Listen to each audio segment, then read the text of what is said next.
हंसता खेलता और समृद्ध राज्य था।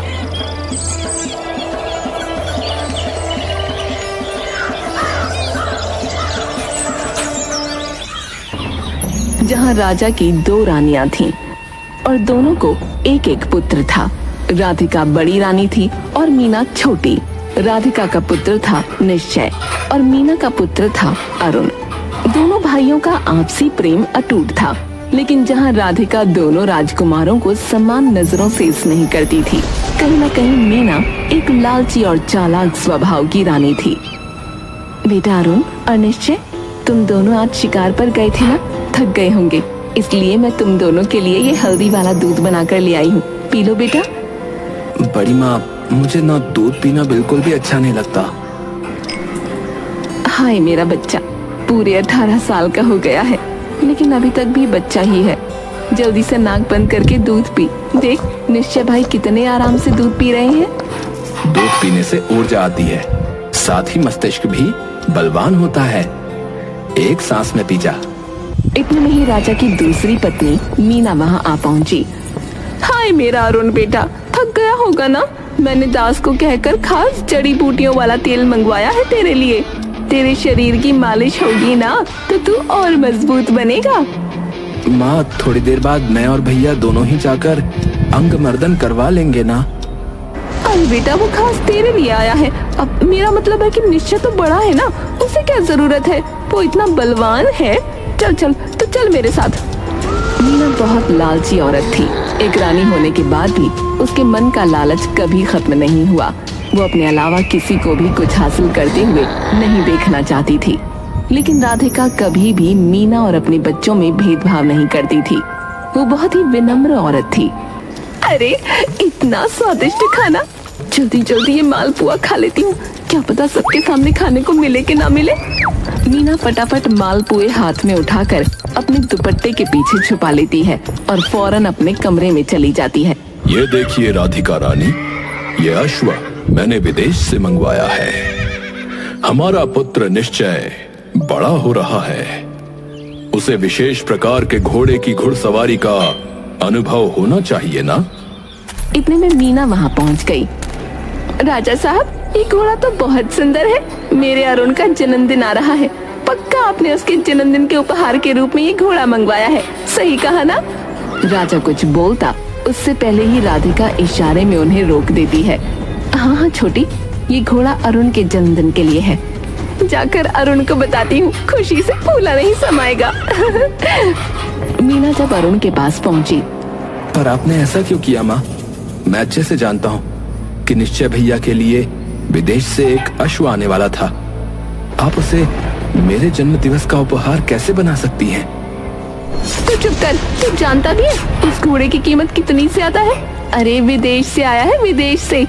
क्या खूब जचेगा तू उस पर बैठकर। अरे ये सब क्या मैं अपने लिए करती हूँ? तेरी खुशी के लिए ही तो किया है। आपसे तो बात करना ही बेकार है। ये कहकर अरुण तो वहाँ से चला गया और ऐसे ही समय बीत गया। मीना का ये छोटा मोटा लालच अब सत्ता के प्रति झुकता जा रहा था। धीरे धीरे अरुण और निश्चय बड़े हो रहे थे। अब राज्य को भी नए राजा की जरूरत थी। एक दिन राजा साहब अपनी दोनों रानियों से बगीचे में बैठकर बात कर रहे थे। अब मेरे राज सिंहासन से विदा लेने का समय आ गया है और राज्य को एक होनहार राजा देने का भी। हमारा पुत्र निश्चय बहुत ही होनहार है, बलवान है और बुद्धिमान भी। मैं सोच रहा हूं कि राज्य का कार्यभार मैं उसको सौंप दूंगा। ये सुनकर मीना को अंदर ही अंदर जलन होने लगी। मीना मन में सोचती है, अगर ये कार्यभार निश्चय के हाथ में चला गया तो ठाट तो इस राधिका के होंगे। मेरा और मेरे बेटे का क्या होगा? ये जो मैंने सोने की जड़ी वाला सूट पहना है, तब तो ये भी मुझे न मिलेगा। मीना गुस्से में उठकर वहाँ से चली गई। अरे छोटी, उसे जाने दो राधिका। ये तुम भी जानती हो कि सत्य क्या है और असत्य क्या। निश्चय का अधिकार भी है और वो सिंहासन के लायक भी है। इस बात को मीना को समझना होगा। शाम को राधिका अरुण के पास पहुंची। अरुण बेटा, तुम तो जानते हो तुम्हारे पिता बुजुर्ग हो गए हैं, राज्य को नया राजा चाहिए।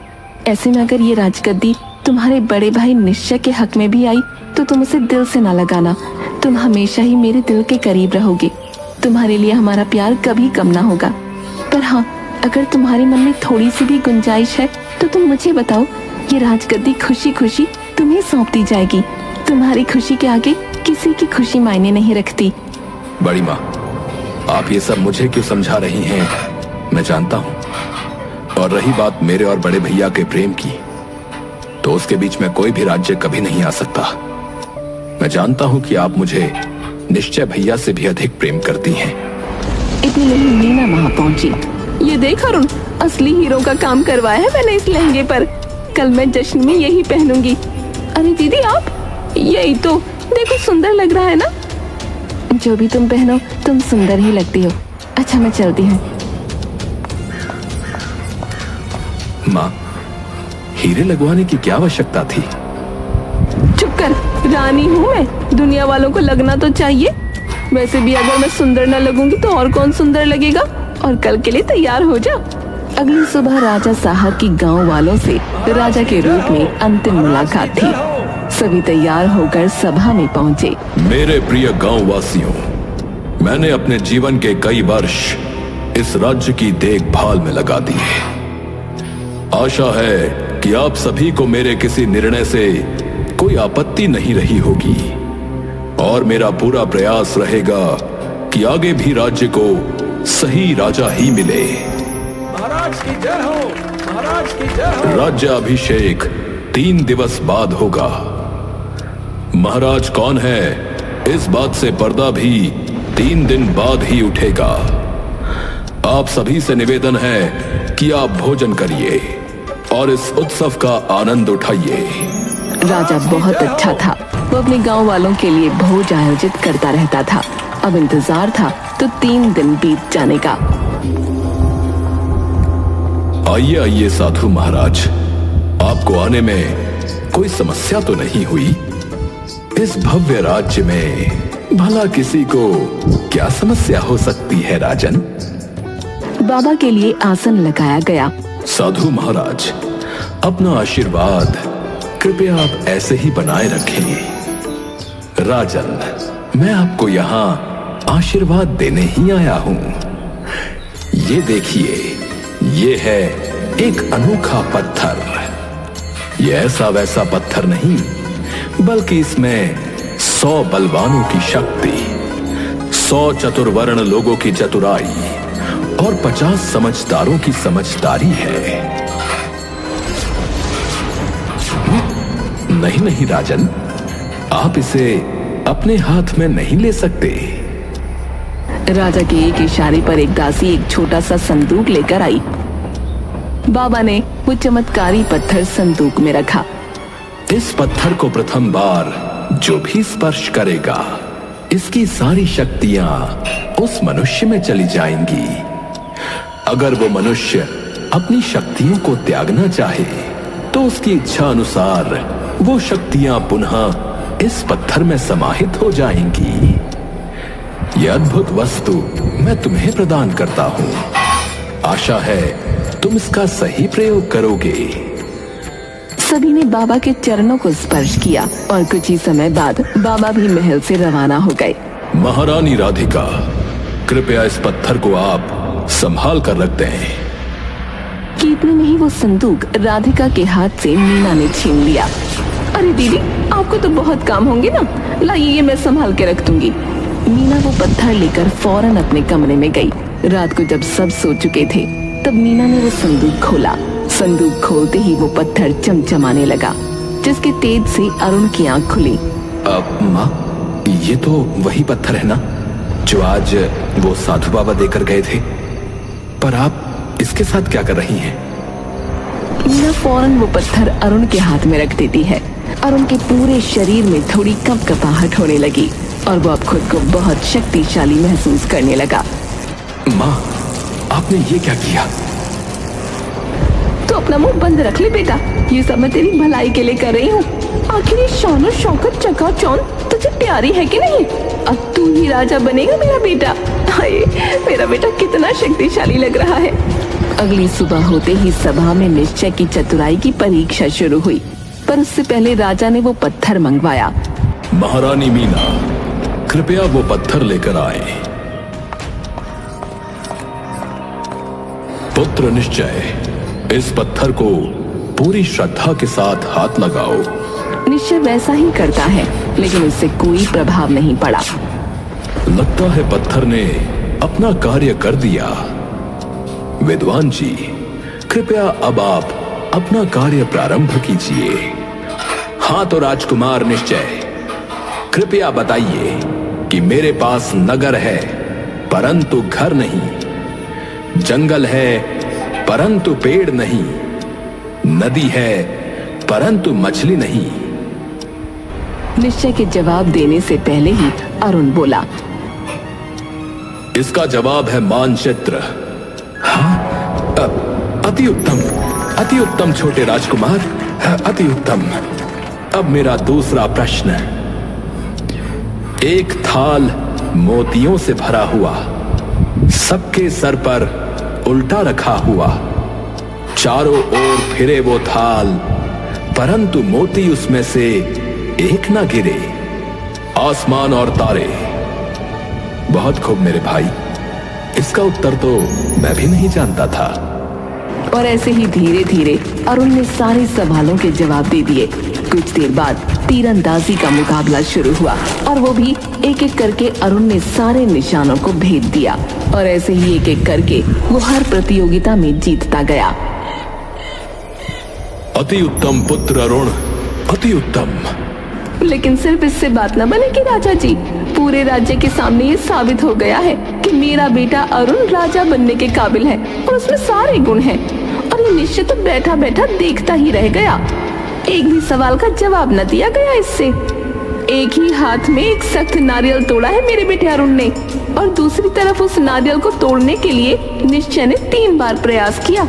गांव वालों के सामने ये साबित हो गया है कि राजा के पद के लिए कौन अधिकारी है। परंतु महारानी मीना, निश्चय बड़ा है।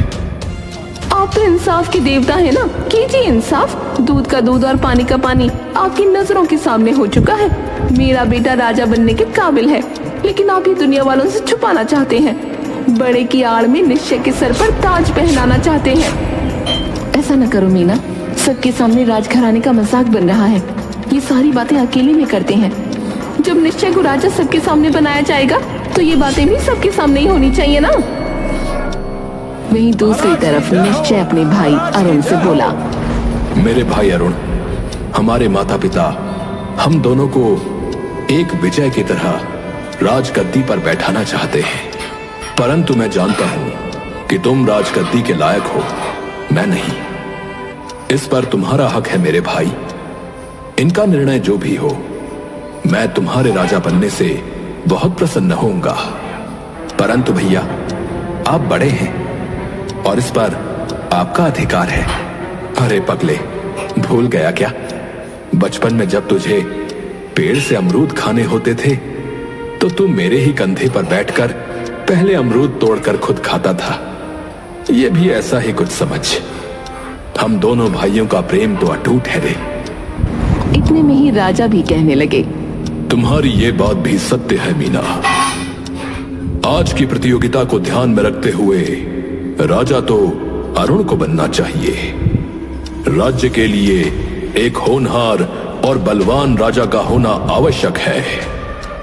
अरुण पर मुझे गर्व है। लगता है पिताजी मुझे राजा घोषित करने वाले हैं। इतने में ही वो पूरे राज्य के सामने कहने लगा, ये राज्य मेरे पिताश्री और दादाश्री की अमानत है। यहां पर किसी भी तरह का लोभ, धोखा और झूठ नहीं टिक सकता। ये ताज एक ऐसा आशीर्वाद है जो किसी के भी सर पर सजे एक अभिमान ले ही आता है। परंतु मेरे पिताश्री को मैंने कभी अभिमान करते नहीं देखा। कदापि मैं इसके लिए उपयुक्त नहीं। मैं राजा बनने से मना करता हूं। ये जिसका अधिकार है उसे ही मिलना चाहिए। ये सुनकर मीना का गुस्सा फूट पड़ा। ये तुम क्या कह रहे हो बेटा? गांव वाले भी यही चाहते हैं कि तुम राजा बनो। देखो मेरी बात सुनो। माँ, ये किसी की बात सुनने का समय नहीं है, ये निर्णय का समय है। राज्य प्रतीक्षा कर रहा है। क्या इसी दिन के लिए मैंने इतनी मेहनत की थी ताकि तुम मेरे पूरे किए कराए पर पानी फेर दो? उस पत्थर की सारी शक्तियां मैंने तुम्हारे अंदर ये सब सुनने के लिए नहीं डाली थी। महारानी मीना, यह आपने क्या कहा? तो इसीलिए वो पत्थर निश्चय पर कार्य नहीं कर रहा था। जी वो मैं आपने बिल्कुल सही कहा पिताश्री। मैं माताश्री के मुंह से सत्य को बाहर निकलवाना चाहता था। माताश्री, अब आगे की बात आप इन्हें बताएंगी या मैं स्वयं बताऊं? महारानी, राज्य के कार्यभार में आपने दखलंदाजी करके अपराध किया है। और क्या करती मैं? आप लोग मेरे बेटे को नौकर बनाकर रख देते। मैं बस उसकी खुशी चाहती थी। मैं चाहती थी कि जो भी इज्जत, जो औहदा निश्चय और उसकी माँ का है वो मेरा और मेरे बेटे का रहे। क्या गलत किया मैंने? हमेशा से छोटा छोटा कहकर आपने हमें पीछे रखा। माताश्री, आप मेरा भला नहीं बल्कि आप अपना वैभव बनाए रखना चाहती थी। मेरे राजा बनने के बाद आप और भी ज्यादा ऐश करना चाहती थी। आपका लोभ कभी समाप्त नहीं होगा माताश्री। माता राधिका बहुत अच्छी हैं। वो तो अपने पुत्र की जगह मुझे राजा बना सकती हैं। वो इतना बड़ा त्याग कर सकती हैं मेरे लिए, परंतु आपने तो मुझे ही प्यादा बनाकर प्रयोग करना चाहा। निश्चय भैया के स्थान पर भला मैं कैसे बैठ सकता हूं? मीना, ये तुमने ठीक नहीं किया। ये तो धोखा हुआ। अपने ही परिवार में भला कैसा धोखा, कैसा छल। तभी गांव वाले चिल्लाने लगे। हाँ, ये क्या? हमें न्याय चाहिए। महाराज, न्याय कीजिए, न्याय कीजिए महाराज। हाँ हाँ, न्याय कीजिए। हाँ हाँ, न्याय चाहिए। हाँ, न्याय करिए महाराज, न्याय करिए। महारानी मीना, आपने अभी स्वयं कहा कि मैं राजा हूं और मैं न्याय करता हूं, तो मेरी जनता भी मुझसे न्याय मांग रही है और मैं आपको आपके इस अपराध के लिए 5 वर्षों तक कारावास में रहने का दंड देता हूं। आप भगवान का धन्यवाद करिए कि मैं आपसे महारानी का पद नहीं छीन रहा। महाराज की जय हो। ये मैंने क्या किया? अपने लालच के मोह में मैंने अपना बेटा खो दिया और अपना परिवार भी। अब कैसे नजरें मिलाऊंगी मैं सबसे? सैनिकों ने मीना के हाथ में हथकड़ियां लगाई और उसे कारावास में डाल दिया। भैया, मैं अपनी सारी शक्तियां इस पत्थर में पुनः समाहित करना चाहता हूं। उसके बाद आप इस पत्थर को हाथ लगा लेना। ऐसा कहते ही उनके अंदर से एक जोरदार चमक बाहर निकली और पत्थर में समा गई। ये लीजिए भैया, अब आपकी बारी। नहीं मेरे भाई, मैं ऐसा नहीं करूंगा। मुझ में अभी जितना बल है उतने ही बल से मैं आगे बढ़ूंगा। उतनी ही सूझबूझ से मैं अपना राज्य संभालूंगा। अभी मुझे इसकी आवश्यकता नहीं। मैं पूरी सत्यनिष्ठा से इस राज्य का कार्यभार संभाल लूंगा। मुझे गर्व है अपने दोनों पुत्रों पर। तो इस भरी सभा में यह घोषणा की जाती है कि आज से इस राज्य के नए महाराज हैं महाराज निश्चय। क्या राजा निश्चय? क्या महाराज निश्चय? महाराज निश्चय? महाराज निश्चय। महाराज निश्चय की जय। महाराज निश्चय की जय। महाराज निश्चय की जय। महाराज निश्चय की। चारों तरफ निश्चय की जीत की किलकारियां गूंज रही थी और वहीं दूसरी तरफ अपने लालच के कारण सब कुछ खो बैठी मीना अपना दुख संभाल रही थी।